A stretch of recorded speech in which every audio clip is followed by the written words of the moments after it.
All right, my lovers, we are in the fire temple. We have our fire. We are gathered. We are gathered here today.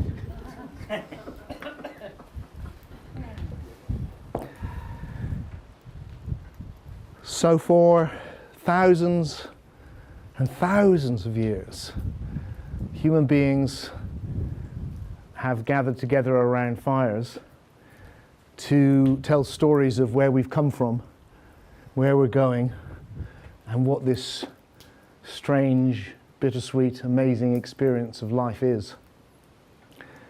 So I thought it was appropriate that we could gather here today around this fire. And I can share with you a new story about where we've come from and what this is. A story which brings together some very ancient ideas from spirituality and some brand new ideas from science into one great narrative.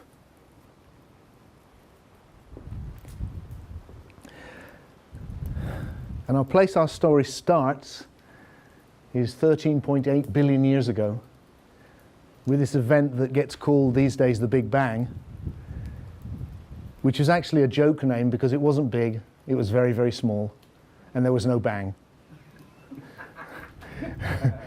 Because there were no ears and no sound waves. I said that to a friend of mine who's an amazing poet, and he said, yes, we should call it the tiny silence. 13.8 billion years ago, it started with the tiny silence. Actually, maybe it didn't start. Maybe our universe actually is not the first universe. Many physicists think that, and my own gut intuition is that. I would be astonished, what do I know, but I would be astonished if this was the first universe. And I suspect our universe is repeating what universes have done before, just like my body is repeating what human bodies have done before. And that there has always been the past and the possible. There's always been that. But for the purposes of our story, let's imagine a beginning. And let's imagine that was certainly the beginning for our universe, the story that we're in. And you can puzzle about, well, where did the universe come from and why? And I'm a great believer in a process in philosophy which gets called Occam's razor, after a man called Occam, who said basically, if you could avoid an idea, avoid it. Just keep to the very minimum of things you need to explain something. And most of the problems with our older stories is that they explain this miracle with an even bigger miracle. So if you take a great being and put them at the front, whatever you call it, God is at the beginning, and God creates it or intends it or imagines it, you've explained one miracle with an even bigger miracle. So let's not do that with our story. Let's say something which it feels like is unavoidably true. Let's say the absolute minimum. And the absolute minimum, I think, is to say wherever the universe came from, it was the potential for the universe. So maybe we can say that wherever this flow of form and of time has arisen from is itself formless, timeless, and is not made of anything. It has no qualities. But it is the potentiality for every quality that will emerge from it. And what happened with the tiny silence is that this potentiality realized itself. Why? Well, who knows? Maybe because it was repeating what other universes had done before. Or maybe we can say it's absolutely in the nature of potentiality to realize itself. That it couldn't be potentiality unless it did. But something happened that started off this. And it seems to me the way it started we can understand with some very ancient ideas, as well as with these modern ideas from physics. And some of the ideas that come back to me were written down 2,500 years ago or more in China, in the Taoist tradition, in a book that was my very first book I wrote, actually, on the Tao Te Ching. And there's an amazing account of where this comes from, which I think still speaks to us all this time later. There's a great mythical insight, where this voice of Lao Tzu, whoever he was, if he was, somebody, says this: the Tao, from the Tao arises the One, and from the One comes the Two, and from the Two comes the Three, and from the Three comes the 10,000 things, meaning everything. So I just want to play with that in our new story, because it seems to me that it's very similar to what I want to explore, actually, which is from nothing comes something. From the mystery, the Tao, the potentiality, comes something. And in that movement, you now have two. And you could symbolize them, if you wanted, with a 0 for nothing and a 1 for something, which is the way that we symbolize those things. And what's fascinating about the world we live in now is that we have learnt that if you take a 0 and a 1, representing a fundamental polarity, which the Chinese called yin and yang, you have a binary code. And actually, with a binary code, you can create everything, so that we now can represent everything we see, everything we hear, all these processes better and better and better in binary code. So it's a beautiful metaphor for what's actually happening in this great creation myth. There is nothing and something, and then you have two. And from that possibility of this or that, which is what computers are doing, you're going to go this way or that way, and now this way or that way. And if you do that enough, you get all the qualities. So the first thing I think that's arising from that 0 and 1, the two-ness, the yin and the yang, which are both expressions of the one, which itself is a manifestation of the mystery, is the relationship between those two. And that's the three, the relationship. And that relationship is so infinite, it will give rise to everything. And that's why I've suggested that the first thing that's arising is actually before time. It's the nature of archetypal relationship. It's what we would call now information. And it's something which we study with mathematics. It's not mathematics, but it's what we study with mathematics and what we study with geometry. And nothing in mathematics exists in the world. There are no ones in the world. There's one apple, but there's no one. There's no circles in the world. There's things which are almost a circle, but there's no perfect circles or triangles or any of that. They're all abstract, but they're the relationship between these abstract things.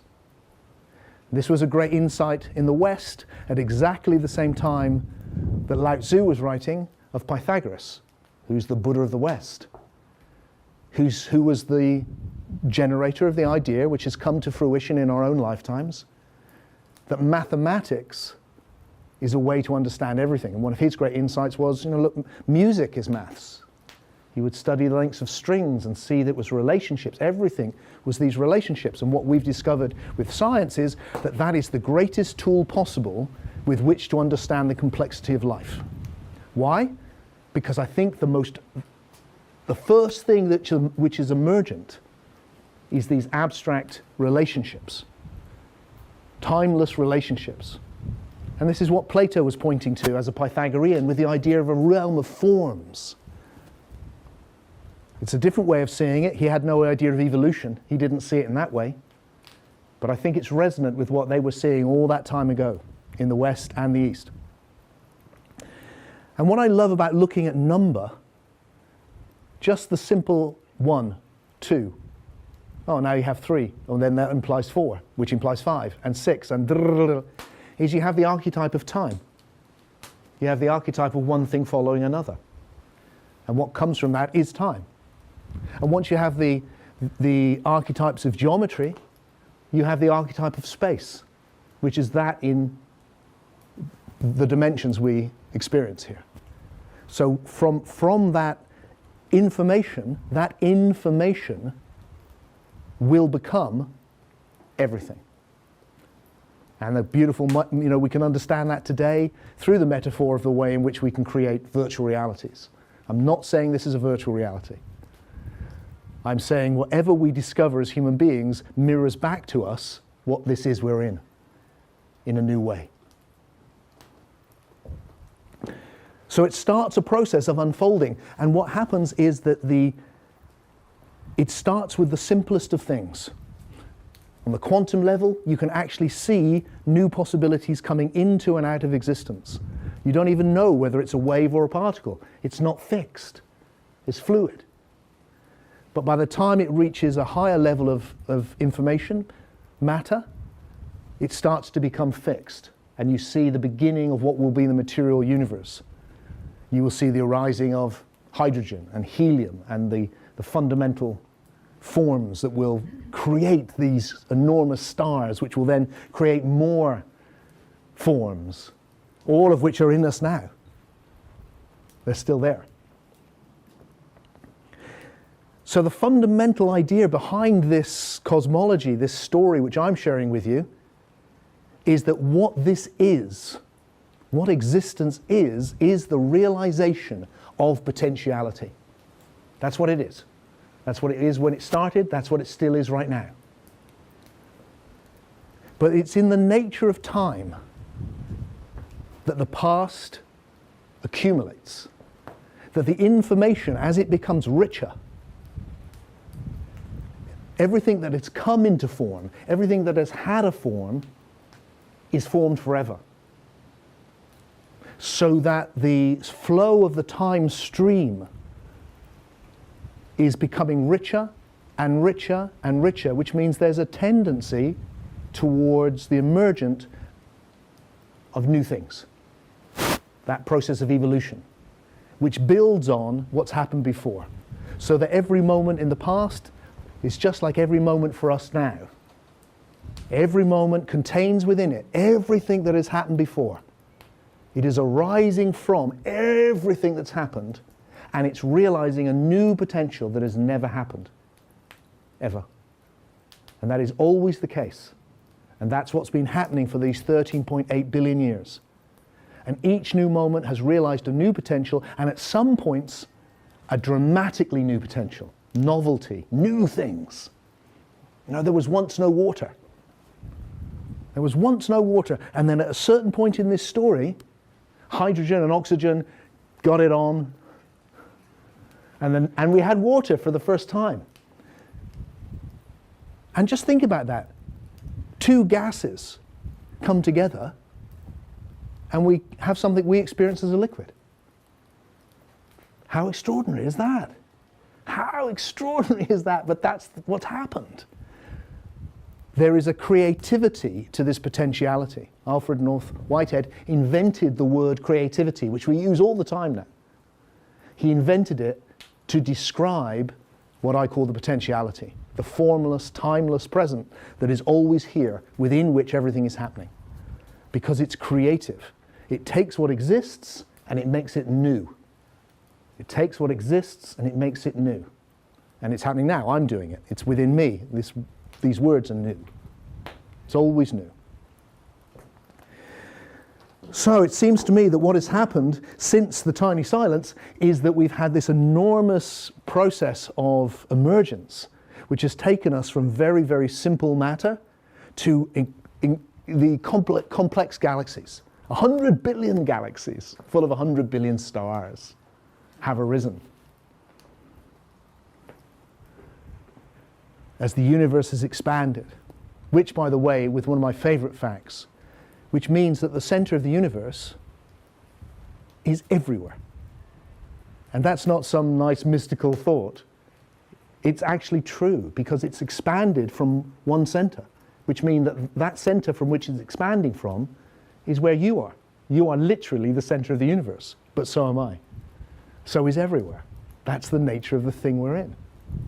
And it's been through this 10 billion years of the evolution of physicality, and then at some point, at least on our little planet, in this backwater of our solar system, something absolutely magic happens, and you see the evolution of life for the first time. A whole new thing. And then from life, that will develop into complex forms. For the very first time, cells will come together and form multicellular organisms. They will not just individuate, they'll unividuate. And this is the process that's been happening the whole time. It starts with everything very similar, but each thing becomes, oh, we've now got all of the different chemical elements, and they're different, and they relate differently with each other. So right from the start, you've got individuation, and then a jump where they unividuate into something greater. Oxygen and hydrogen unividuate into H2O, water. It's a different thing, but it has its own integrity, which contains, transcends, and includes what's there before.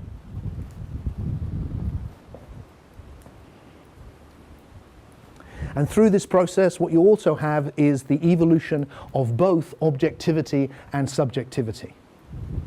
And what are those two? They're very simple, I think. Once the time stream has individuated into a hydrogen atom, it is now in relationship to the whole. And that relationship of the part to the whole is subjectivity. You're experiencing it right now. You're a part in relationship to the whole, and that's your subjectivity. And that's true of the simplest of things, except that subjectivity is electrochemical subjectivity. By the time it becomes life, these plants, it's now reacting to the light. That's its subjectivity, and to the water and to the minerals. That's its subjectivity. When it becomes the rabbits that we've seen, now they're looking and smelling, and that's their subjectivity. And then from that is going to arise this experience we're having of psyche or soul, images, something completely new, a whole new dimension of existence. So the great sweep of things, matter, life, soul. Science has been very good at describing matter and life, hasn't done so well with soul. Spirituality, very good at soul. The story which can unite human wisdom into one thing is the story which goes, this last period of evolution is not some irrelevant byproduct of just biology. It's actually a whole domain of existence which has arisen.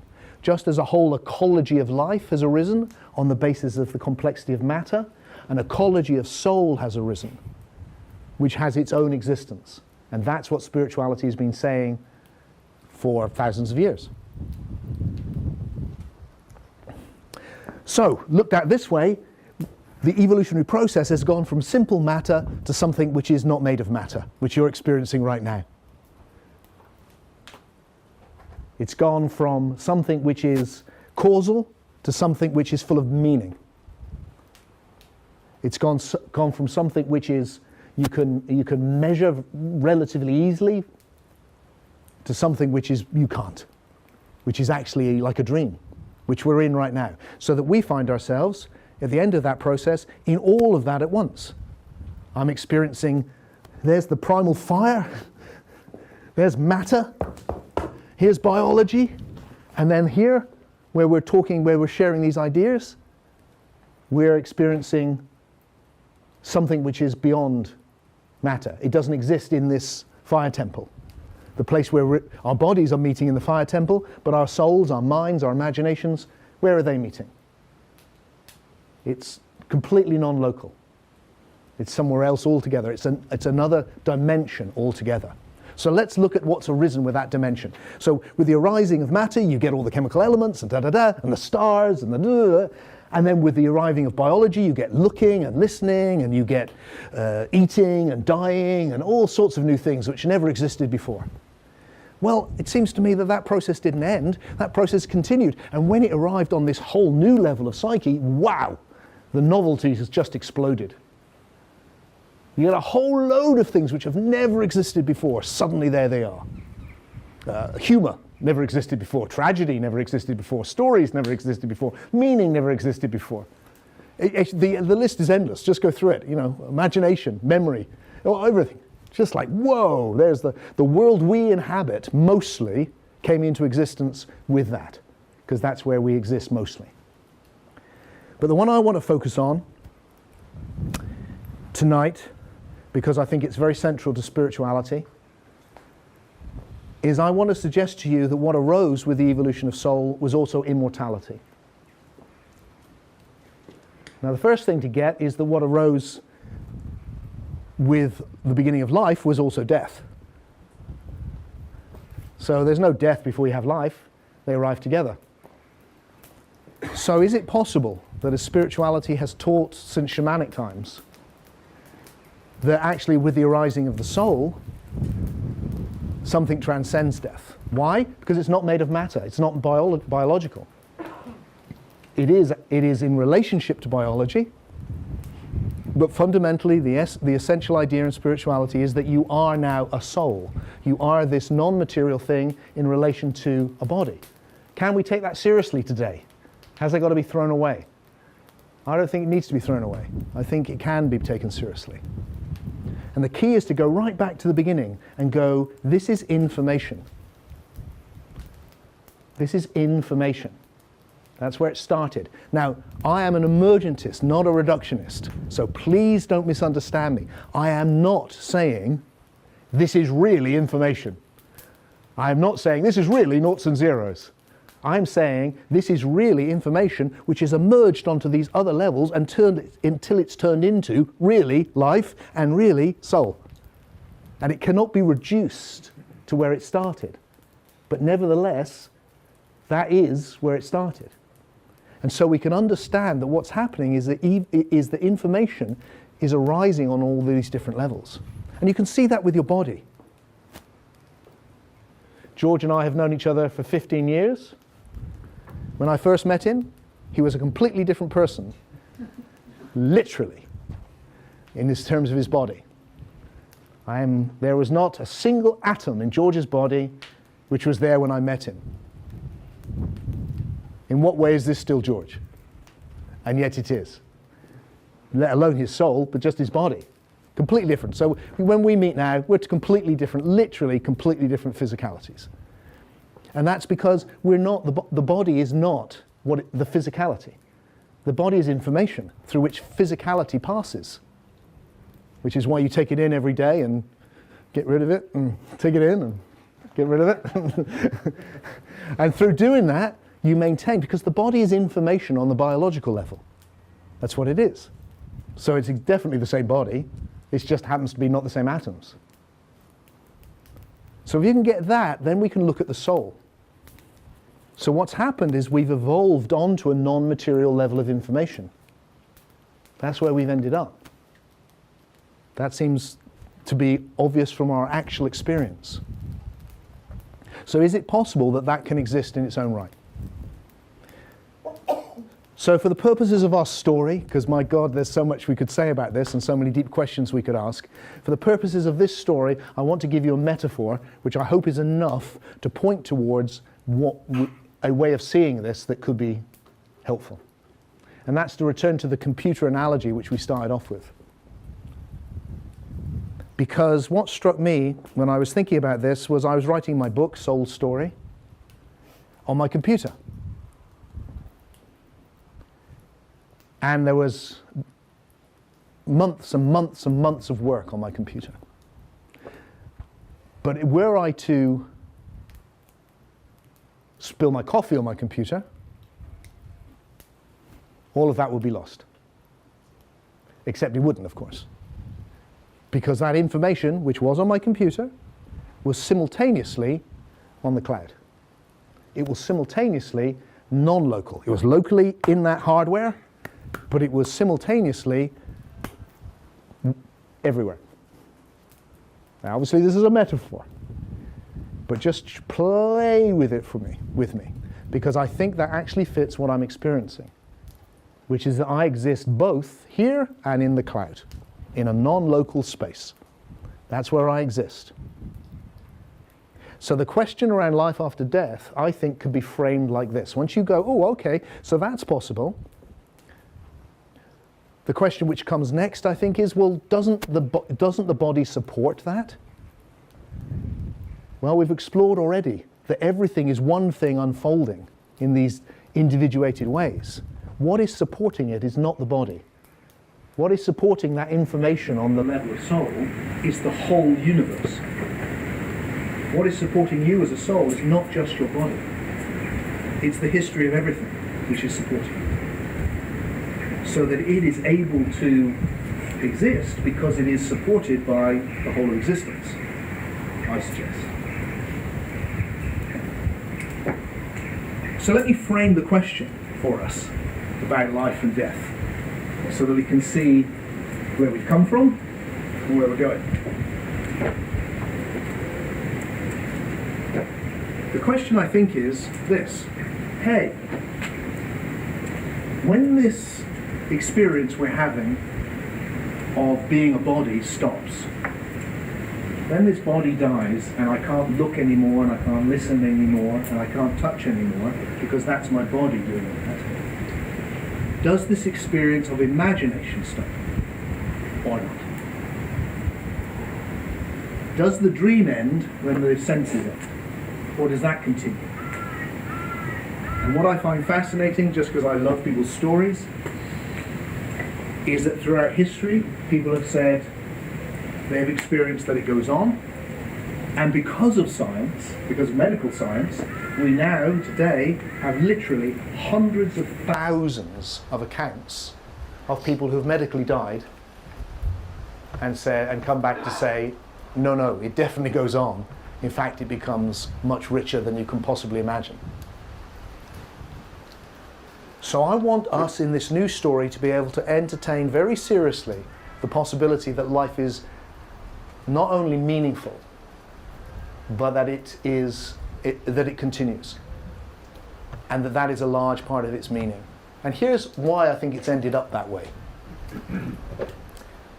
With the evolution of life came the evolution of death. And you know what? Then natural selection and all that stuff, Darwin stuff and all that, whatever version of it you think works. Death is absolutely essential to the biological evolution. It's a fantastic way to evolve species. It's brilliant. What got us so quickly from one single cell to all of this, for heaven's sake, is death. Because something arises, and it gives birth to something new, and then you get rid of the old one.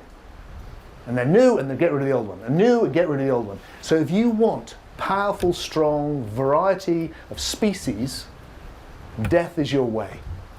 And the evolutionary process has thrown up that, and it's worked spectacularly. And what's happened is that all of these different species have individuated until look at us, we're surrounded by individual species of life, including ourselves. But I suggest with the evolution of soul, the agenda changes. It is no longer about the evolution of species. It's now about the evolution of individuals. The process of individuation, which started all that time ago with the Big Bang, has now reached such a degree of sophistication. It's about the individual. It's about the evolution of individual species, individuals. Now, death is fantastic for evolving species, but death is catastrophic for evolving individuals, which is why we have an essential pain at the idea that death could just be that you're with your lover, your friend, your parent, your child, and you see that precious individuality, that you look at that and go, and that's nothing. And there's something in us which just goes, no. And I think that's wisdom that goes, no. Because actually it is precious. It's what the whole thing has been leading to. So here's a suggestion which ties together ancient ideas with modern ones. Before there was biology, there was no natural selection, in whatever form you think that happens. some form of natural selection, is what has made biology work. That didn't exist when they were forming chemicals. There was no DNA, there was no competition between different, none of that. That arose with, that was a new mechanism for evolution, arose with biology. I want to suggest a new mechanism for evolution has also arisen with soul. And that mechanism is what Pythagoras called metempsychosis, which most people today call reincarnation. And that what the ancients knew, because they were in it just as we are and paid it a lot of attention, was that this experience we're having of the soul is in a symbiotic relationship with a different form of information, which is biological. And that we come and we go. And that what you hear described in the near-death experience is the same thing that you will find described through all the spiritual literature, which is there is a world of images, there is a great dream, and we're in it right now. And that when we die, we go deeply into the great dream. And it has more levels than you can imagine. And it itself has evolved. It has become richer and richer and richer, until today people's experiences are incredibly various and rich. We exist in it now, and we go deeper into it when the body dies. But we can't stay in it. The soul needs the support. It's a bit like a jump. It's a bit like I can jump in the air and I can have no ground beneath my feet to support me. I can exist without the ground for a bit. And depending how strong my legs are and how much I can throw myself in the air, I can stay there with no ground to support me for longer. But I will come down and connect with the ground. And I think by this metaphor, that's what's happening with souls. Souls are able to, a bit like stars. You know, when you look at the stars, what you're seeing is light. And the star may be long gone, may have been dead for millions of years. But what you're seeing is the light from it. And in the same way, the soul is able to catapult into the dreaming, into what I call the imaginos, and exist there for a while before it comes back and goes through this process again, to individuate further. Why? Let's end our story with why. Where's it all going? Where does that leave us? Well, we've said that everything is created by the past. Everything is made of time. So each one of us as a soul stream is made of everything we've ever experienced. And that, in this metaphor of my jump metaphor, which was fun, that strength is what can enable us to reach up into the more emergent level of soul. And the more higher we can move, the longer we can stay. So what's happening, I think, is that we are forming ourselves through our experience to become more emergent souls, more awake souls, able to go deeper than before. And one of the things which I find deeply moving is that since ancient times, and very much today, you hear this description in the near-death state or the death state of coming across what in the Tibetan Book of the Dead is beautifully called the luminosity of potentiality. It's the potential. It's that great potentiality from which everything has arisen. And the ancient idea was, that's what's real, that's what you really are. Just dissolve yourself into it, like a drop into the ocean when you die. Which sounds great, until you stop and think about it. And then if you stop and think about it, what it means is your whole life, all your struggles, 13.8 billion years of evolution, are a complete waste of fucking time. It's of no account, much better if it never happened. Just go back to the emptiness, back to the void. It's of no account. I do not believe that's true. I think we need to revise that story. I think it's the opposite of that. There was a lady who told me her near-death experience many years ago, which made a big impression. It was when I was working on these ideas. And she said, what I experienced was watching these sparks rising up into the light and falling away from the light. It's It's a very ancient image. You find it in the Hermetica, the ancient Egyptian texts, this same image. And using that image, I want to suggest to you that that light in this image is made of all those sparks. That we are filaments in the light. We haven't fallen from the light, we are creating the light. And that what happens in the death state is we get the chance to enter that enormous oneness and love which we touch here in that love light. And we can stay in it, not by dissolving into it, but the opposite, by staying conscious in it. And that means maintaining our individuality under the impact of that enormous oneness without going unconscious. And that's a hard thing to do, as you'll know from just meditating. It's hard. And that needs a strength of soul. That needs a level of individuality which can come into it and be in it. And that's where the story for me ends. It starts with something which is very Taoist, but it ends with something which is very Christian in a way, or there's many other traditions which are similar. Because it feels to me that what we're giving birth to through this process is a being of love, something which transcends us, in which each one of our souls is an element. And so that just like all of these cells have come together in my body to form a communion of cells, which is much bigger than every single cell. So we are coming into a communion of souls to form something which transcends us. And just as the cells in my finger have no idea what it's like to be Tim. I mean, just they're so far away from it. It's like they might know what it's like to go ouch or but they have no idea what it's like to do philosophy. And in the same way, I don't think Tim has a foggy clue what it would be like actually to be this transcendent being, God or goddess. But I know what it's like to commune in it, because I've done that with you. And what it's like to commune in it is this amazing love. And as we come into it, it feels like this is where we belong. This is the most emergent thing. So this story then is a story which goes from unconscious oneness, unconscious because it's everything, through individuation into increasing sophistication and individuating and unividuating into greater consciousness until you have soul, until you have consciousness through soul that actually we're one with the whole thing. And then that potentiality from which it all starts knows itself through the form. And when that happens, it is love, because love is how the oneness feels for us. So that the universe is growing into God. Just like you grew in from a single cell, grew into you.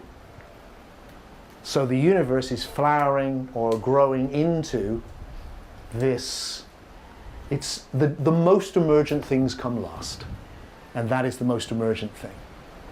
It starts with the simplest, it moves to love. And within that story, my friends, I feel we have as much meaning as our ancestors could have hoped for. Because we are the vehicle through which God is realizing itself. The universe is realizing itself. And we are not separate from that. We are absolutely expressions of that. And by making our own journey, which is precious, and by forming our own souls, we get the chance to also be part of this huge, huge, ancient, vast story. And we get to see that our lives here matter and that they don't end with the death of the body. Because fundamentally, we are no longer the body. The body has given birth to something more than itself. And that is what we are now. And what that does for me, and I'll leave you with this thought, is it redeems the process. Why is the world so crazy? Why is life so bitter? Why can nature be so cruel? Not because there's some mad God at the beginning who's vindictive, because the universe doesn't care at that level. Because it is it is chance at that level. But it has emerged into us, and we can look back at it,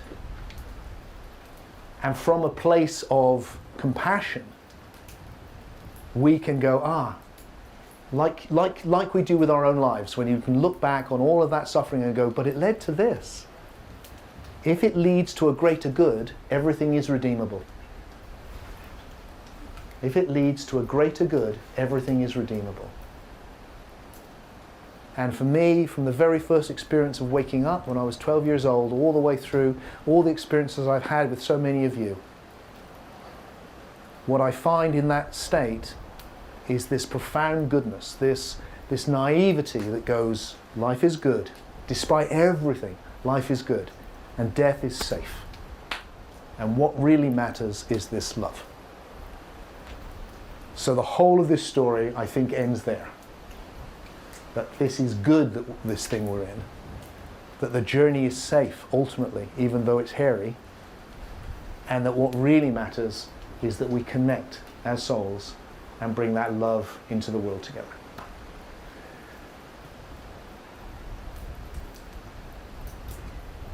And that's my story.